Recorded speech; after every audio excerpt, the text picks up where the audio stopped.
Streaming worldwide from the Plymouth Sports Network studios in Plymouth Falls, it's time for the KSN Underground Podcast with Brian Gailey.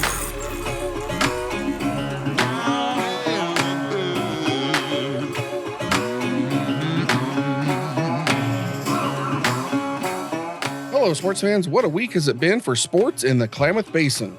Welcome back to the KSN Underground Podcast. I am Brian Gailey, the publisher of Klamath Sports Network. I'm also the host of your podcast here today on this special Thursday edition of the KSN Underground Podcast. Lots of things going on in the Basin this week. It's November. That means it's playoff season for fall sports. So let's get right in it and start talking about all that action. I want to start out with giving a shout out to the Henley boys soccer team. I went out last night to check out their playoff game against Tillamook. It's the first time I got to see them all season, and man, do they look great. They defeated Tillamook at home 4-0, and their team was just firing on all cylinders. They hustle to the ball. They're able to get after it. Very, very impressed by the Henley Hornets there on their soccer team. We're hoping that momentum for that victory against Tillamook carries to Friday night against the football teams, Henley Hornet football team's first round playoff game. They face the Cheesemakers in Tillamook. So it's going to be interesting. We're going to talk a little bit more about that a little bit later. I also want to give an early shout out to the Klamath Union cross country boys and girls teams for winning districts this past week. They qualified for state. State cross country will be held Saturday, November 6th at Lane Community College in Eugene.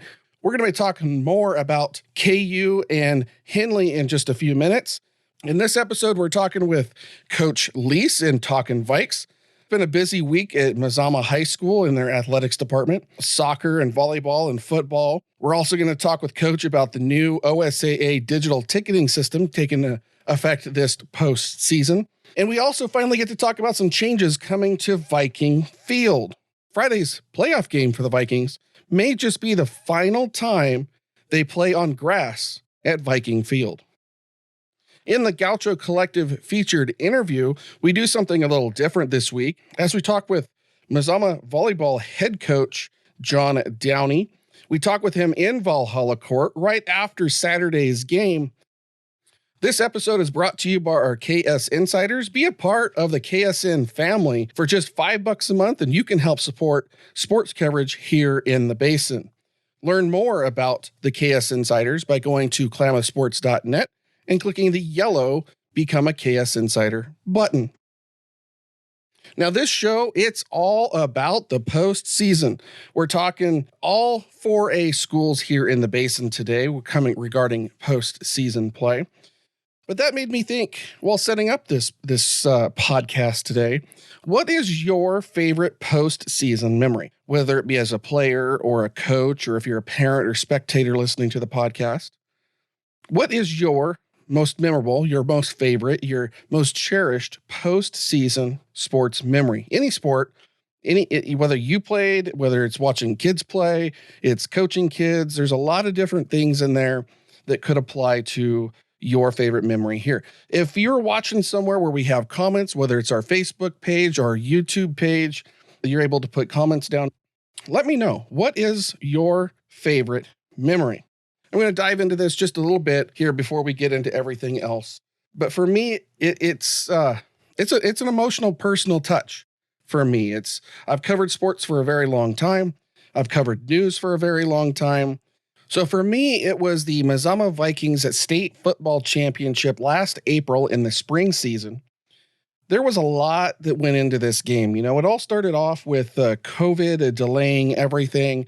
Then when restrictions started to come back just a little bit and school was trying to come back to normal, athletics, OSAA had developed this non-approach to sports where they weren't going to officially endorse everything, but allowed the schools to kind of do their own under some guidance between them and the Oregon Education Association. There was a lot of things that happened. And ultimately in the fall, when the boys should have been playing sports, they were doing some 7-on-7. It was basically two-hand touch football, kind of like flag football, just helping keeping these young men in shape. They were playing over at Hosanna, over at private fields, things like that. We had no idea if there was going to be a season at all. Possibly the best team that Mazama had ever put together or ever come together in the history of the school. Well, it might have gone to waste because of everything that was going on. So it was emotional from this point. Were they going to play? Were they not going to play? And then when they finally got the green light, there was going to be a shortened, abbreviated seasons for all sport. So starting late winter and going all the way through spring. We find out that football is going to get an opportunity, just like everybody else. They get a shortened, abbreviated season. It's just a few games. The 4A coaches, as well as athletic directors, come together to determine a ranking system so that they could have a playoff and determine a state champion. They kind of came up with an old college BCS style system. I know there's a lot of backstory here to get to where I'm wanting to go here, but there's a lot to build up to getting to this point. And I think that's why it's so special for me is in the end, you've got number 1 versus number 2 and 3 versus 4 to figure out your top 4. And they use this ranking system, and ultimately it became number 1 Mazama against number 2 Marist Catholic. They face off in late April at Cottage Grove High School. It ended up becoming just this surreal atmosphere of something you didn't know might actually come together. Pre-game, I'm out there on the sidelines. I'm standing there. I'm amongst Coach Lease, Coach Fullerton, and everybody else there for the Vikings, for the team, our seniors that graduated, Tristan Lee, Cole Brosterhouse, some of those names that have gone on to play for Western Oregon. It just feels surreal. We're actually here when just months ago, nobody knew if we were going to be there. Pre-game, I do my live pre-game show prior to it, finding out what's going on, giving an update, previewing the game. As I wrap that up, I look around the field and I notice a lot more people on the sidelines than I'm used to seeing. There's a lot more press, a lot more photographers. Often it's just me on the sidelines. Dory from Mazama's yearbook happens to be there. Occasion when we're at Viking Field, Herald and News will be there. KDRV often comes over, but it's usually just us few people. Well, at the state championship, there was at least a dozen reporters taking notes on notepads. There was 8 to 10 professional photographers with gear from small little lenses all the way up to giant glass out there. If you're in the industry, you know the 300 millimeter, the 400 millimeter glass, how big that can be. Game starts and we're all just working. We're all professionals doing our thing. It feels just like any other game at that point. The coaches are coaching, the boys are playing, and us press, we're doing our thing. And then it gets down to the fourth quarter. Marist is down, they're driving the field, and then Brosterhouse gets that remarkable interception with just less than 2 minutes on the game clock. And essentially, it was over. Mazama, all they had to do was take a couple of knees, and that was ball game. And then the feels started hitting. I've been following this team for a long time, partially because my son plays, partially because just the school that I chose to cover the most. It's not the school I went to. It's not, I am a Henley graduate for those who know me. I'm an OIT graduate for those who know me. But I just kind of gravitated to Coach Lease's program and trying to cover their program. And then my son ends up playing there. There is that in there as well. So the final horn hits, the players rush the field, they're hugging, they're celebrating, and I'm doing wonderful until I see my son. When he comes around, I see him, we lock eyes, and we both didn't have a dry eye after that. He's got the eye makeup that's starting to run on his face as he's getting all excited. It's that moment. It's when I looked at him and he looked at me, and it was something quite special there to be celebrating together on the field. And, he wasn't a starter that year, but he was a huge influential role on the scout team. He often played the opposing team's back, getting their offense and defenses ready for who they were facing. It was, I'm emotional just talking about it right now. We get to the trophy presentation, and then I take a moment and I go over to Coach Lease. He's high-fiving and hugging on family members and friends and coaches, and it's a huge milestone for him as well. Never been able to be a state champion until that point. He had been close a couple times as a player. He had been close a couple times as a coach, but this was his first as well. And I happened to look over to him and I asked him, and I said to Coach, what does this victory mean to you personally? And Coach starts to weep. He starts to cry. He gets all excited. He talks about Coach August, his inspiration on getting him going in coaching and being a player and helping him come around and become the man that he is. And That was an incredibly emotional moment for me. That's going to stick with me forever. Locking eyes with my son, talking with Coach Lease on what made the game so special to him on a personal level, not just the wins and the losses and the score at the end and the trophy. It was more than that for us out there. If you were there, what was your memory like of that state championship victory? If you were up in the stands looking down on everything, or maybe you were on the sidelines as a coach, what was your thing there? But in general, though, what is your favorite postseason memory as a player, as a fan, as a coach? Maybe you've been to a World Series game and your team won the World Series, or you've been to a Super Bowl and you got to witness that, or maybe you played in a state championship, or maybe you played or coached a team that didn't make it. You fell in the first round, the quarterfinals, and you had that heartbreak. What is your fondest memory of any postseason action? Let me know in the comments below or send me an email. I'd love to read those. It's info@klamathsportsnetwork.com. I want to thank our sponsor for this episode, you, our KS Insiders. You might be asking, who is a KS Insider? A KS Insider is a financial supporter of Klamath Sports Network. I can hear you now. Shit, he wants money. Before you tune me out, listen to this. KS Insider is a way for fans to support what is done here on Klamath Sports Network, because without your support, content and shows like KSN Underground would not exist. Anyone can be a KS Insider, especially if you love high school athletics. Parents and family of players? Check.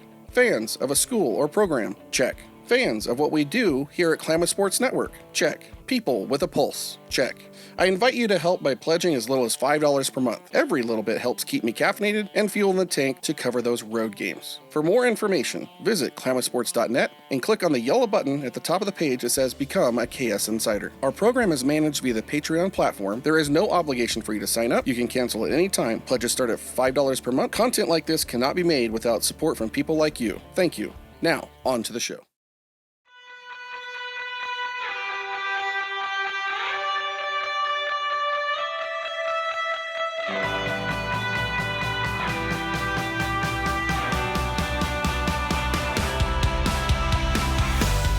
Welcome back to the KSN Underground podcast. I appreciate you listening today on our special Thursday edition of the podcast. Unfortunately, our podcast was delayed this week because our Talkin Viks interview with Coach Lease, well, he wasn't available during our normal time because he was traveling with the Mazama girls soccer team for their first round playoff game up at Valley Catholic in Beaverton. The next day, I happened to catch up with Coach Lease in his office there at Mazama High School for our Talkin Viks segment. He talks about how that trip went for girls soccer. Unfortunately, as you know by now, the girls were not victorious against Valley Catholic. But we did talk about their game. We talked about volleyball. We talked about football. We talked about ticketing. OSAA is changing some ticketing or adding some ticketing options, digital options for postseason in all sports. And we also talked about some changes coming up to Viking Field. Thanks for being on the show again, Coach. Absolutely. I love to being on the show. Been a busy week here for Mazama Athletics. Last week, you guys had a Canal Bowl 43 against KU. Saturday, you had a girls play-in game against McLaughlin. Girls soccer won that to get in. We're going to talk a little bit about how that turned out in just a moment. Volleyball, unfortunately, lost to Philomath 3-0 here at Valhalla Court. But last night, you were up in Beaverton with the girls soccer. You guys were facing Valley Catholic. Unfortunately, it didn't turn out as you had hoped. How were things up there? I did get the chance to watch the stream, but how were things up there off the sideline? The girls played hard. They faced a very tough opponent in Valley Catholic, and they have some athletes on their team and pretty fast kids. They got after us, and the end result wasn't what we wanted, but the girls competed the entire time, never hung their heads, and it was a tough one to the end of their season, but did lose that contest 4-0. As you said, it's a tough end of the season. For all teams that make the postseason, everybody but one will lose their last game, and it's a sad way to look at it, but it is very true, isn't it? Absolutely it is, and that is the beauty of being in the playoffs, because in the very end, there's only one holding that blue trophy. And that's when you get into the final round of 16 at the 4A level, that's what you're shooting for, is that blue trophy. It's all about conference championships up till then, and then it's bonus time for postseason. Yeah, everybody is 0-0 when it comes playoff time. Also speaking playoffs, Saturday, the volleyball team here did lose at Valhalla Court to Philomath. Philomath came in as a 13 seed, but I did talk to Coach Downey after the game. They come from a super tough conference over there for Philomath. On paper, it looked like an upset, but historically, maybe not so much. No, that in that conference is very tough volleyball-wise. They have, I believe, the 1 and 2 team in the state out of that conference, and so the third place team, is going to be tough because they faced that competition during the course of the year. And our girls they battled. Philomath had some athletes, they had some girls, some tall girls that can hit pretty well and block. And again, we just came up a little short Saturday afternoon, and Philomath got us. With that same talk here, coming out of a tough conference, we're going to talk a bit more about it in a minute, but North Eugene comes out of a tough conference. They come out of the conference with Marshfield and Marist. We're going to be facing them this Friday in the first round playoffs for football. Speaking again to a tough conference, how is that looking for North Eugene? Well, they're a good football team. Don't get me wrong. Their record is 4-3, but 2 of those losses are two of the top teams in 4A in their conference, in Marshfield and Marist. They got some athletes, and being the third place team in a league doesn't mean you're bad. Especially when you look at a league that's quite successful and has been in championship games over the last few years. Marshfield's been in championship games. Marist has been in championship games and finished behind those 2 programs. Especially as a 5A school coming down to 4A trying to rebuild it, we know what we're up against Friday, and it's going to be a tough Highlander football team. So we'll talk more about them in just a moment. I do want to look back at Canal Bowl 43. You guys defeated KU 48-14 over there on Modoc Field. 456 yards of total offense. You guys held the ball for 15 and a half minutes. It wasn't the time of possession wasn't huge for you guys. It wasn't a super long drives. There was a lot of quick drives. One of those was an 84-yard pass between Van Gastel and Hubble. One play for one drive. Looking back, you had a lot of players leading categories, huge games for Gailey had 8 carries for 168 yards, 2 TDs. Kent had 6 carries for 106 yards and 2 TDs. Daniel Yancey had 7 tackles. Savian Burke with 2 interceptions. Your JV and second string got to play in the game. So looking back at that, what did you guys learn from Canal Bowl? KU was a little shorthanded on Friday night. They had some kids out to injury and sickness and everything. So, if they had those kids, it could have been a little different ball game, competitive wise. We have some boys that are hitting their stride right now. I wanted to get the ball in the hands of our halfbacks to kind of run some plays, to get them, out in the open and do the things that they're capable of doing. And that's what we did. We focused on our halfback running game, and both of them came away with great nights. They combined 14 carries between the 2 of them, 174 yards total. 274 yards total and 4 touchdowns. Aiden Kent averaged 17.7 yards a touch, and Brandon Gailey averaged 21 yards a touch. So it was good to change up our offense a little bit and get the ball into the hands of those halfbacks, and just people let ourselves know that it's just not our fullback and our quarterback. We have additional weapons in our halfback and our receiving game. So that was the plan that going into that game, and we followed that plan. It worked excellent for you guys. As you said, KU was a little banged up on that game.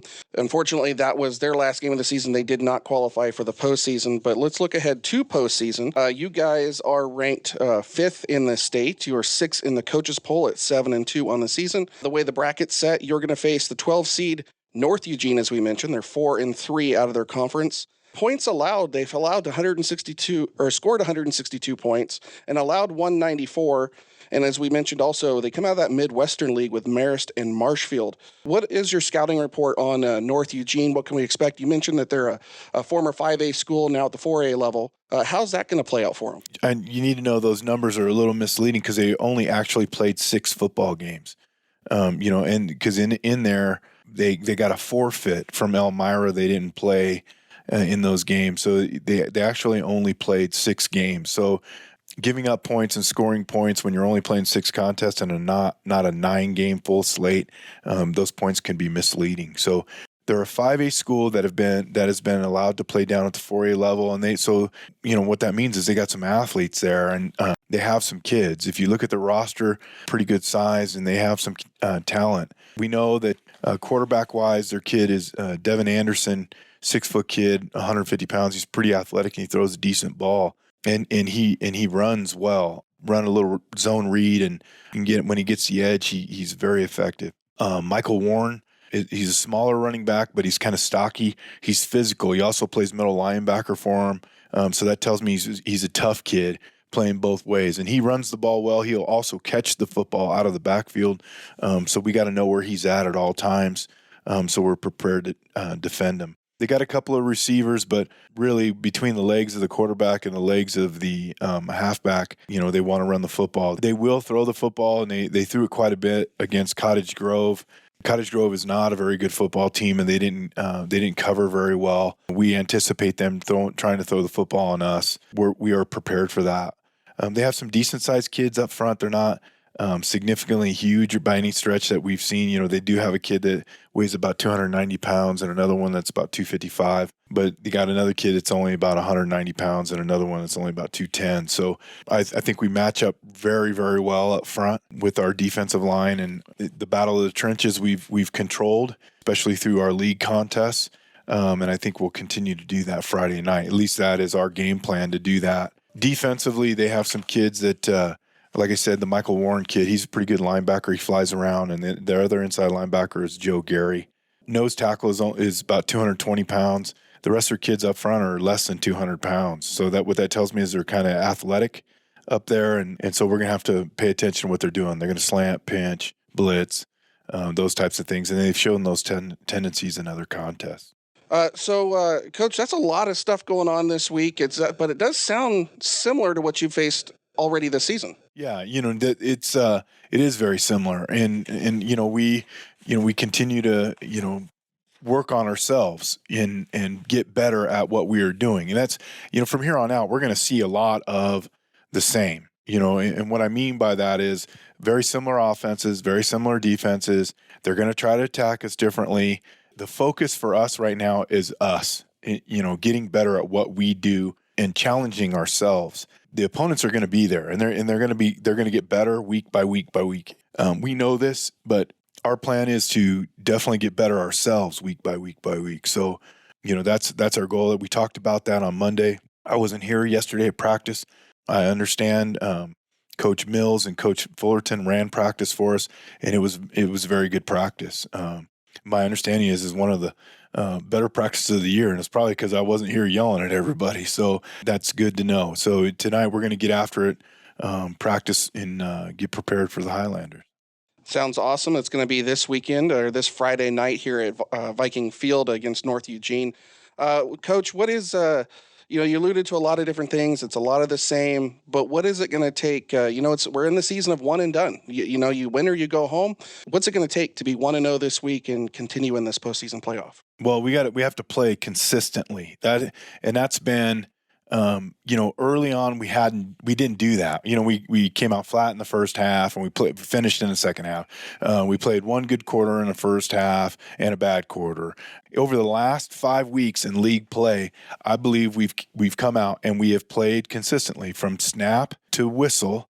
We have played the way we should have. Now, last week, a couple of hiccups on defense, but we were shorthanded at outside linebacker. We had a young man that was out for injury. We put a couple of kids there that had played outside linebacker before, but kind of digressed into the old way of playing outside linebacker, not the varsity way of playing outside linebacker.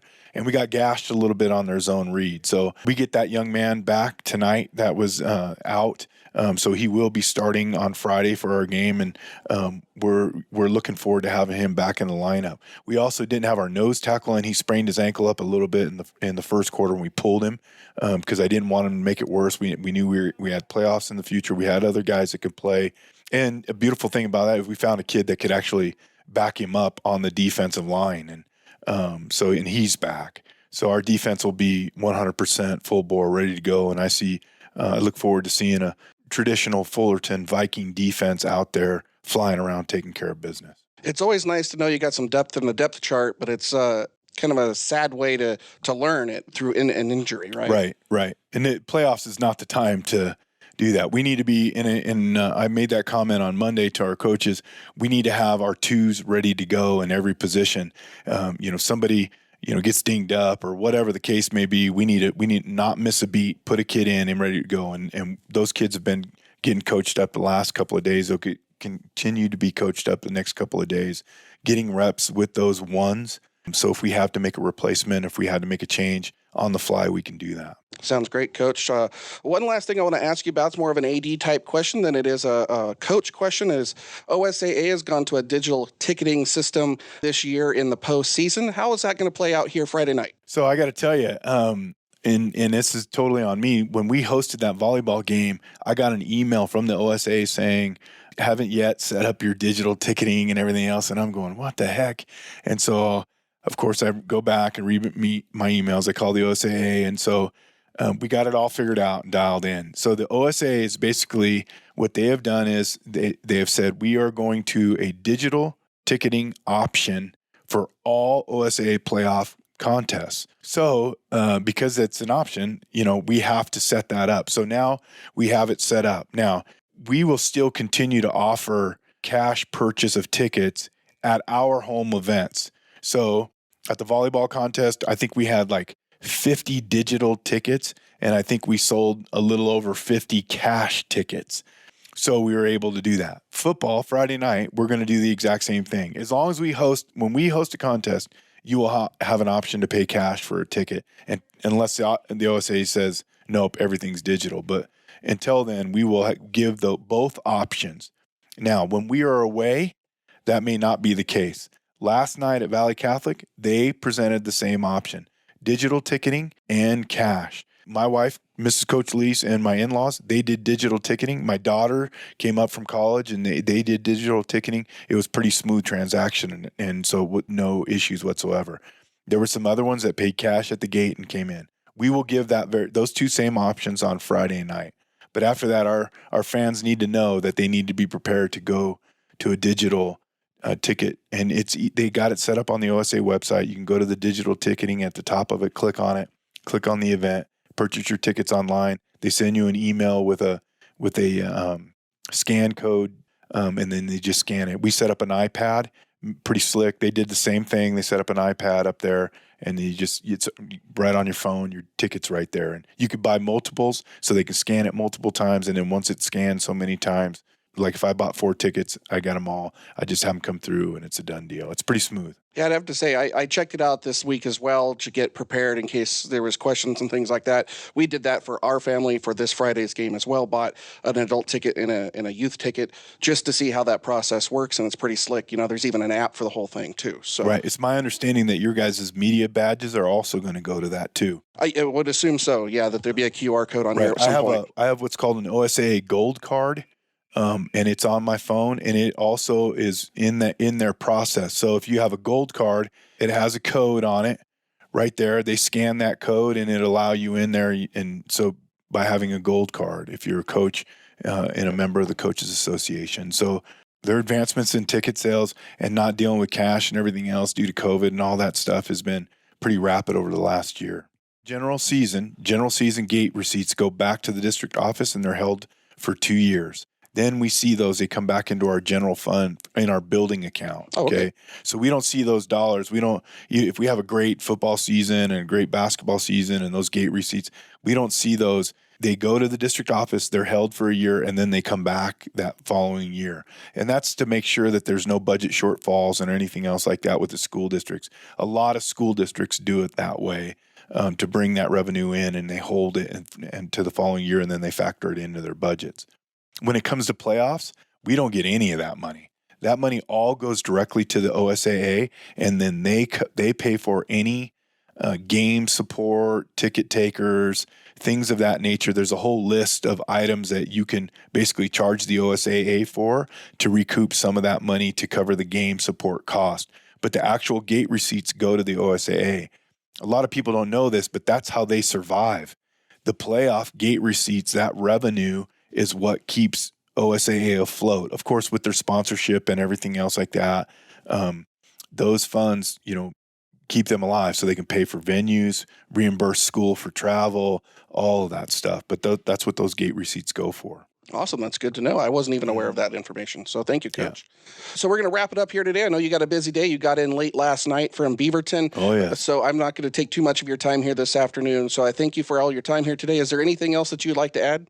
Meeting up with the Highlanders on Friday. It's supposed to be a beautiful night. Okay, a little chilly. Supposed to be dry. It's supposed to be, knock on wood, it's supposed to be dry. We're supposed to get a little rain tomorrow, and the field is going to be a little sloppy, so might want to look for there could be a little entertainment out there on the field with some boys falling on the rears a little bit, but it's going to be a good contest. We're looking forward to it, and we're looking to pack the stands on Friday night. It'll be the only home playoff game football. We don't know what's going to happen across the way, but right now, if people win or that are supposed to win, we'll be traveling the following week. So we hope to get a lot of people in there, and the plan is this will be the last time we play on grass too in Viking Field. So we're hoping to have a lot of people there Friday night and rooting on the Vikings. You're hitting to it. I got to ask, last time playing on grass, are you ready to make an announcement? Some changes coming to Viking Field? Yeah, I am. As a matter of fact, I talked to the district AD this morning, and the plan is to break ground at the end of May, right after the track championships, to install a turf field here at Mazama. And there's some logistical stuff where you have to go through and everything, but that is the plan right now moving forward, that we will have a turf field. We'll have to reconfigure our jump pits, our pole vault pits, things like that, put them in the D zones. And as a matter of fact, at Valley Catholic, they had a great layout up there because they play soccer on their football field. And that is our plan too. We will be playing soccer on our football field. Those lines will go down, so our varsity boys and girls will be playing their contest at Viking Field and under the lights sometime. Maybe it'll be early. It just depends, but we'll have the scoreboard out there. It's going to be a great venue for us. But we're still in the process of reconfiguring how we're going to put our jump pits and our pole vault pits, and we got to factor in the javelin somehow. The high jump shouldn't be too difficult. We could put it on either end, but we got to make it all fit. There's still some logistical stuff, but we are planning to move forward in May. It should be completed sometime in August. We're hoping by the second week in August, so we can have our little kids camp on the new turf, and then we start practicing the following week after that. So that's our plan right now. We're really looking forward to it, and that'll alleviate our water issues. We won't have to pay for paint anymore.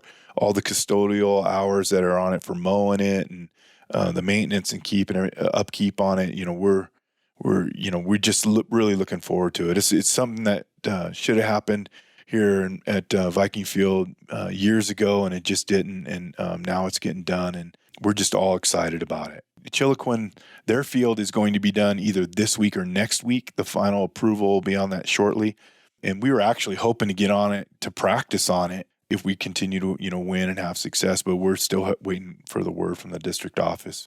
Yeah, I saw this morning that they had posted on their Facebook page that they're laying Chiloquin C midfield today. It's great stuff that's happening in the district with our facilities and everything else, and we're really excited for it. It's awesome to have a district that's willing to help support sports, isn't it? Yeah, absolutely it is. It's great. Coach, I want to thank you for your time. I'll let you get back to it. All right, thank you. Thank you, Coach Lease, for joining me on the KSN Underground podcast today for Talkin Viks. As always, I have a great time chatting with you. We're hoping that there's a big W on the board as we're hosting North Eugene in the first round of the playoffs. Hopefully, we're talking again next week about how we're moving forward, and we're either facing Banks on the road or we're hosting North Valley at home. If you've got a question that you would like to ask on Talkin Viks, we're going to start opening that up here pretty soon to winter sports coaches here pretty soon. We got basketball, boys and girls basketball. We got wrestling. We got swimming going to be coming up this winter. So if you got a question that you'd like to ask to one of those coaches, send me an email, info@klamathsportsnetwork.com, and I'd love to chat with you about that. Just after the break is our Gaucho Collective featured interview. Located at 11th and Main in downtown Klamath Falls, Gaucho Collective provides a fun and modern atmosphere for business owners and freelancers looking to grow their current presence or expand out of a home office. Gauchos are diverse, including those from higher education, internet and web development, photography, and marketing, just to name a few. Gaucho Collective engages entrepreneurs in ways that traditional offices cannot, through an open concept with a variety of semi-private and private spaces to suit all your business and collaborative needs. Amenities include flexible workspace options, fast and secure internet, document printing, kitchenette, utilities, conference room, hot coffee, and so much more. Gaucho is even a great option for students looking to study off campus. Community, collaboration, co-working. Your new office is waiting at Gaucho Collective. Learn more and become a member at gauchocollective.com. That's gauchocollective.com.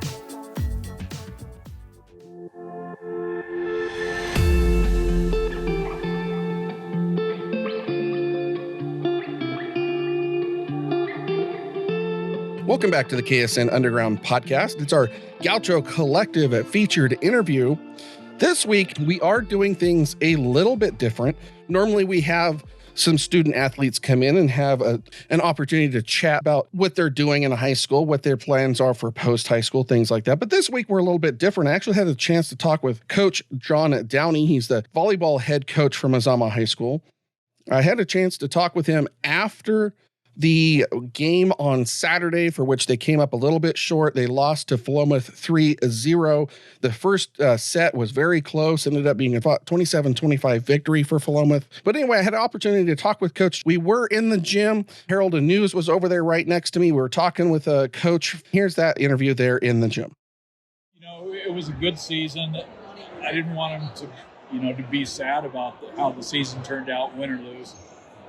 They played like I wanted them to play, at least in the first two sets. They battled hard.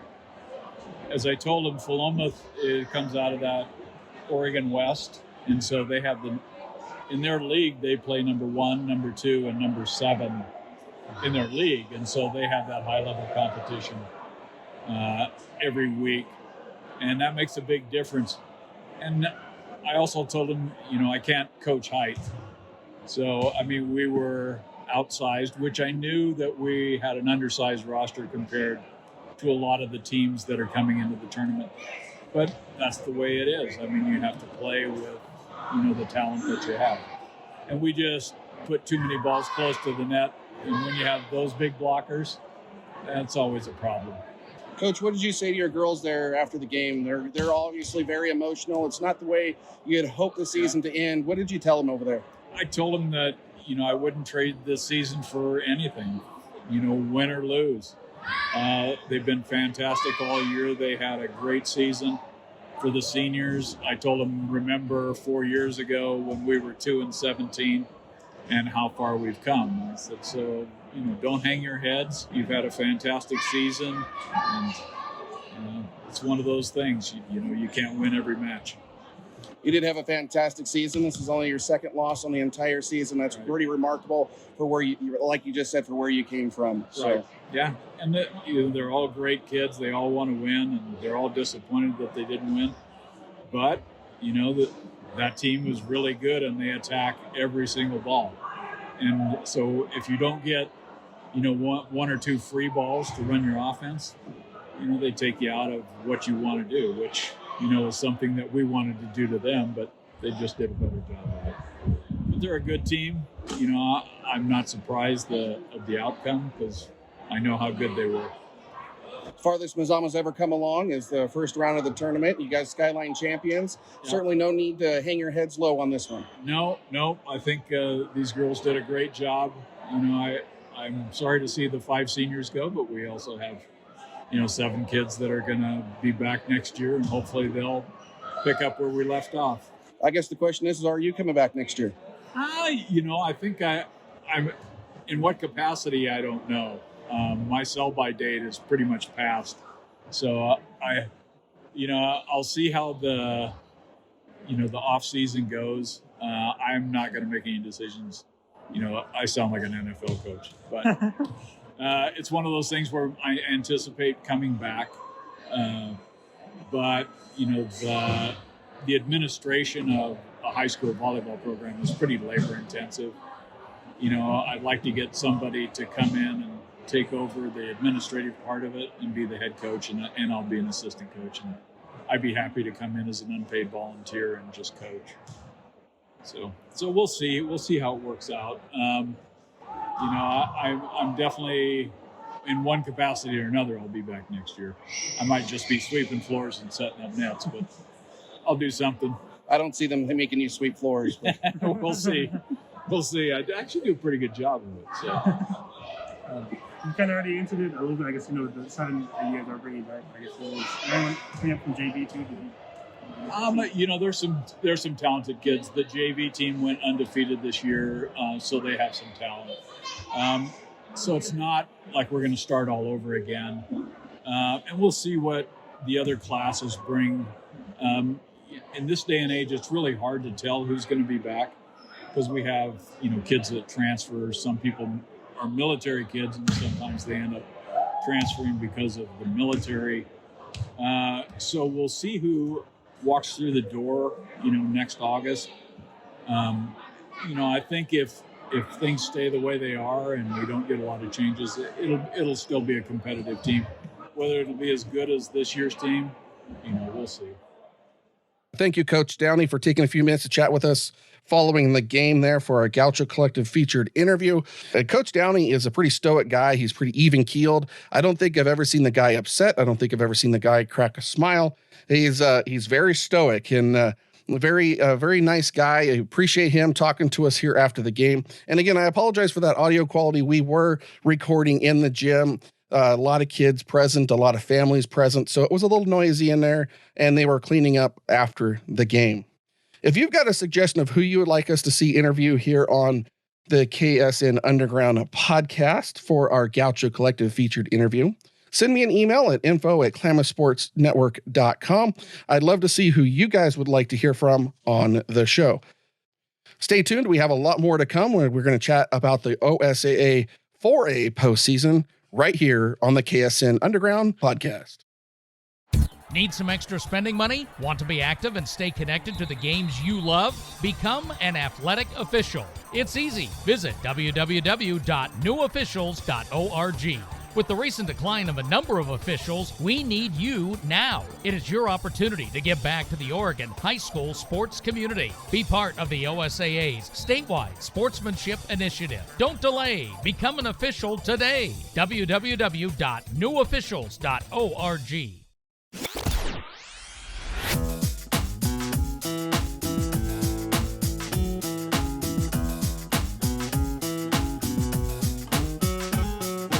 Welcome back to the KSN Underground podcast.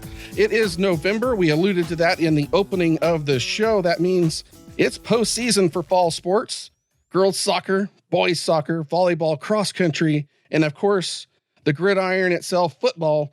There is stuff going on in the postseason in all those categories with our local 4A schools. That's Klamath Union, Henley, and Mazama. We're going to start off taking a look at girls soccer. Girls soccer, number 11 Henley faced number 6 Philomath up in Philomath. The final score on that one was 3-2. Philomath did take that game from the Henley girls. They each scored 1 in the first half, and Henley added 1 in the second half, but Philomath added 2 points. Henley ends the season 10-5. And second, they were second in the skyline behind Hidden Valley. Congratulations to the Henley girls soccer on a wonderful season, getting to the playoffs as well. Unfortunately, it didn't end like we had hoped. And as we had talked with Coach, when it comes to playoff, when it comes to the bracket, the beauty as well as the dark side of the whole thing is every team except for the victor at the end, the state champion, will lose their final game. So it's a little bittersweet. Yeah, you made it. Yeah, you're doing good. It's fantastic, but your last one is almost always a loss. Continuing to look at girls soccer, Mazama faced Valley Catholic up in Beaverton. We talked a bit about that with Coach Lease. Final score there was 4-0 Valley Catholic. Mazama came in ranked 10th on that one, Valley Catholic 7th. I did get a chance to watch this one on the NFHS network. I didn't get up to Beaverton to watch it in person, but I was able to watch the stream. Not the best of streams. It was one of those automated cameras and the scoreboard didn't keep up, but it was good to be able to watch the girls play. Mazama unable to find the net in the game. Big goose egg on the board for them. But Valley Catholic, man, did those girls look solid. Valley Catholic, I think, just out-hustled Mazama on that game at home. From the sound of the cheers of the crowd, it sounded like there was a pretty decent home crowd as well. It's sometimes very difficult to play on the road with that home crowd. And not having your crowd and driving from the south end of the state to the north end of the state, I would assume that many girls Mazama soccer fans did not make the journey. And the advantage there goes to the home team. And that's one of the advantages of getting a high seed so that you can have at least one home playoff game and get that home crowd behind you. Continuing on with soccer, boys soccer did get to host last night. Henley boys hosted Tillamook. Was number 4 Henley. Because they're ranked number 4, they get at least 2 home games if they win this first one. And they did. They did defeat Tillamook in soccer 4-0. It was a bit chilly, a bit breezy last night, but it was my first game checking out Henley this year, and he actually looked really, really good. They moved the ball up and down the field very efficiently. Their record overall is 12-3-1, and they're the Skyline champions. And last night, I saw why. It was a lot of talent. They came together very, very well. With that victory, they will now host number 12 Molalla this Saturday at 2 o'clock there at Henley High School. Looking over in volleyball, we talked about this a bit as well. We're just a glance over the top of it. 13 Philomath came to Valhalla Court to take on number 4 Mazama. On paper, this looked like an upset, but Philomath does come with a lot more experience historically, and they come from a very tough conference with the number 1 and the number 2 and number 7 teams all out of their conference for Philomath. So they came in, it really was, even though Mazama ranked number 4 and the Skyline champions for the first time ever in school history, Philomath did come in with a little bit of an edge against Mazama in this game. They won in 3 sets, 27-25, 25-20, and 25-11. We got photos on klamathsports.net as well as videos on our Instagram page from that game. This was early on in the tournament, and Philomath has continued to keep winning. They are now in the Final Four.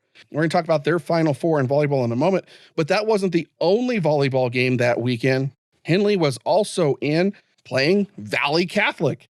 A lot of familiar names coming up here this year as the playoffs come together across these different brands: Valley Catholic, Philomath, Mazama, Henley, Tillamook. You're going to see a lot of common names in here. But Henley had the opportunity to play Valley Catholic up in Beaverton. I did not get a chance to watch this game because I was at the Mazama game. The Henley game was being streamed on NFHS Network, but just not able to do both at once. But Henley did win one of their sets, but fell in 4 sets. So it was Valley Catholic 3-1 over Henley. So Henley is out as well. Your Final Four in volleyball is number 1 Sisters, number 2 Cascade, number 3 Valley Catholic, and 13 Philomath. Cross-country districts were on October 27th over at Steen's Sports Park. The Skyline districts were over there. It's a 5K for both the boys and the girls. In both cases, boys and girls, Klamath Union, they took it all. Their fastest runner in the boys category, Carter Harmon, 18 minutes, 1 second, 1.14 seconds, I should say. 18 minutes, 1.14 seconds for first, or it was 4th overall, but Klamath Union's fastest runner. Second place in the boys was Hidden Valley, Phoenix, then Henley, then Mazama. Henley's fastest runner was Michael Bizzotti.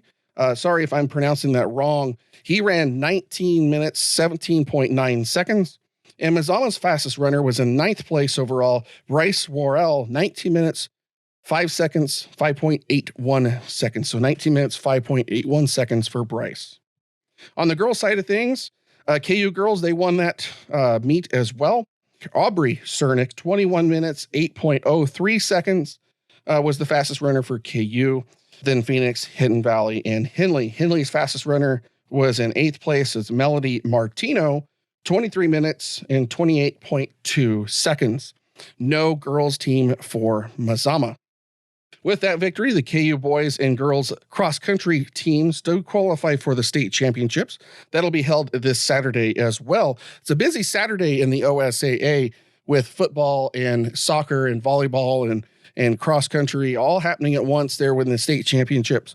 But the cross country state championships will be at Lane Community College in Eugene, starting earlier in the morning and lasting all day because all classifications are going to be running the same track at Lane Community College. That brings us over to football. We have 2 4A teams in the postseason this year. We have Henley as well as Mazama. Number 9 is Henley with an overall win-loss record of 8-1.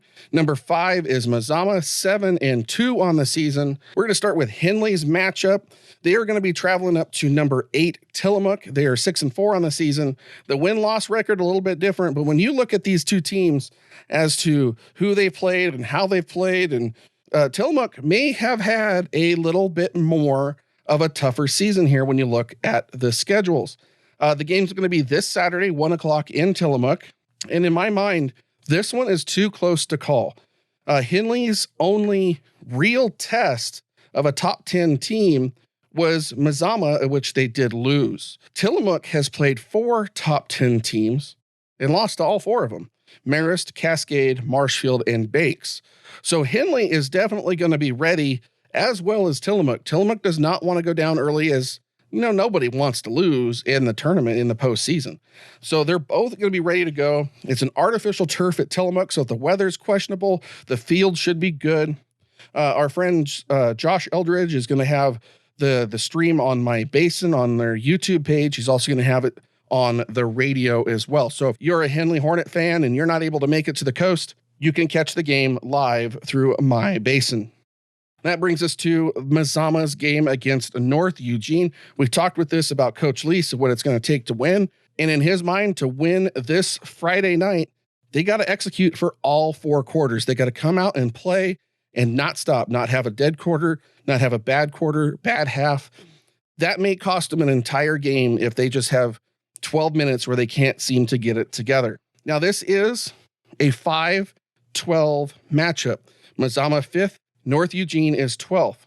As a lot of March Madness bracketeers will tell you, the 5-12 and the 6-11 matchup will often have the bracket buster, the upset, the game that which nobody can ever seem to really predict all that close. You get a 1 in 16.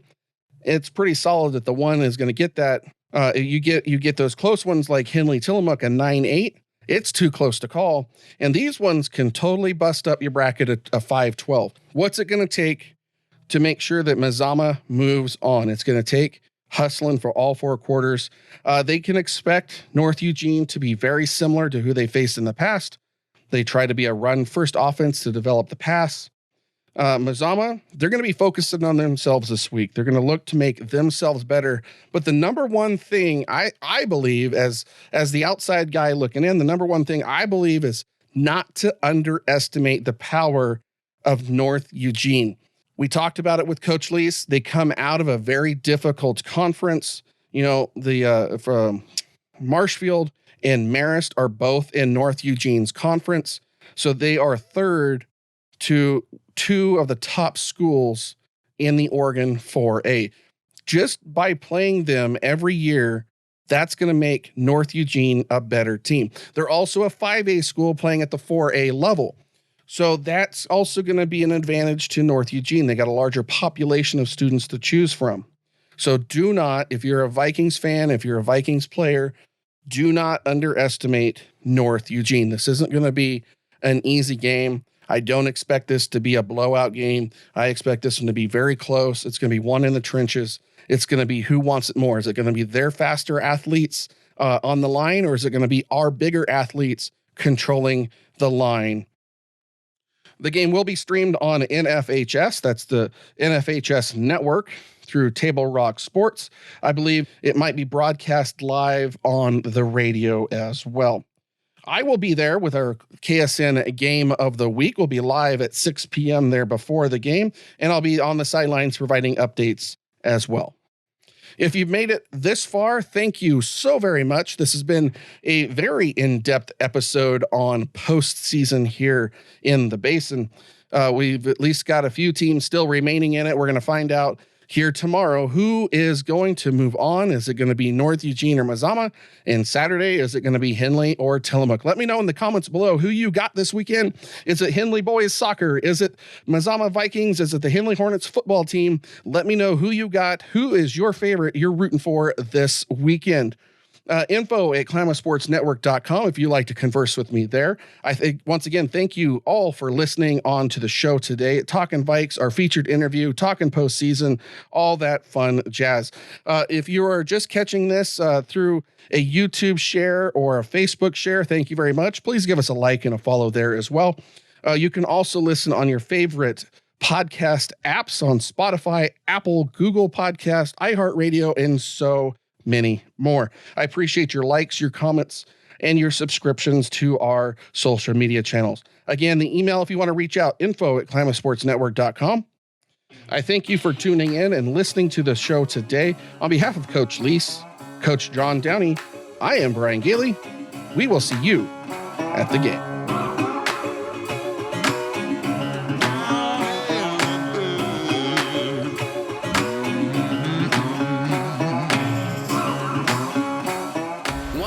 You can show your love. Head over now to Facebook and drop a like. Want to see some more of us? Head over and meet us on Instagram. This has been the KSN Underground Podcast with Brian Gailey. The podcast is a production of Klamath Sports Network. Join the game at KlamathSports.net.